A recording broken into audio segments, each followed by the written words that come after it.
Form I-130A is more important than you think. In this video, we'll be discussing this form, including whether it's a USCIS requirement, who this form applies to, as well as making sure you don't fall for some seriously outdated information that continues to circulate the internet. And make sure to watch to the end, where we will be talking about filing fees so you don't accidentally submit an incorrect amount. You definitely don't want to have your application rejected. If you're new to our channel, I'm Margarita, and through this channel we help ambitious couples handle their own immigration process without hiring a lawyer, right and on the first try. Alright, so let's dive right in.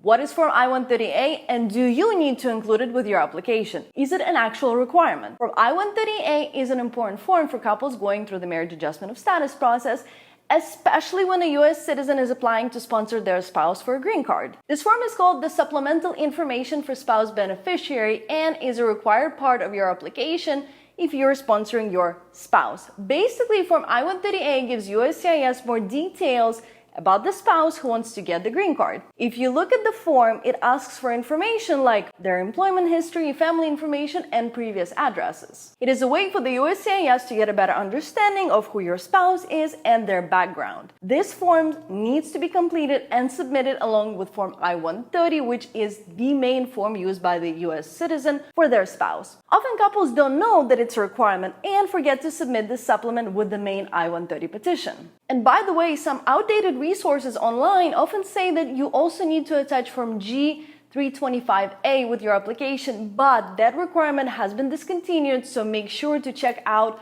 our mini course below for the list of all required forms in addition to the general overview of the process. Alright then, so who needs to complete and sign this form? If you and your spouse are going through the marriage adjustment of status process and your foreign spouse is currently in the United States, then it's the foreign spouse who needs to complete and sign Form I-130A. In cases when the foreign spouse is overseas, they still need to complete this form, but there is no need to sign it.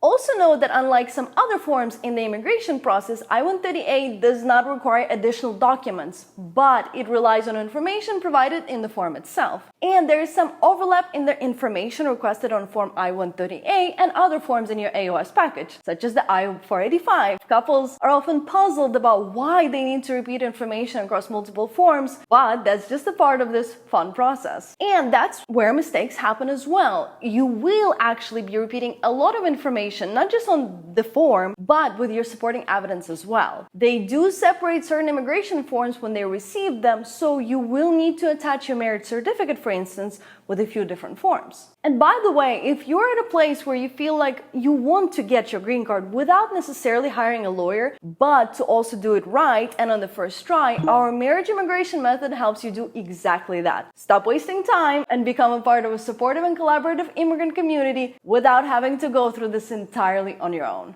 Another thing you might be wondering is if you need to submit this form online or on paper. We actually answer this question in detail in this video, where we talk about whether you should submit your I-130 online or on paper. But for the purposes of this video, we will say that how you submit it depends on how you submit the main petition, Form I-130. If you choose to file Form I-130 online, which is a convenient option for many, there is an extra step you need to take for Form I-130A. This is because Form I-130A still needs to be completed on paper. Why? Well, it's important that the form is signed by the foreign spouse, and this signature needs to be original. USCIS wants to see an actual signature, not typed or electronic. So once you've filled out Form I-130A and got that original signature on it, you will need to scan the document. The scanned version of Form I-130A then gets attached to your online I-130 submission. It is an additional step, filling out the form, signing it, then scanning it, but it's necessary to ensure that all the paperwork is correctly processed.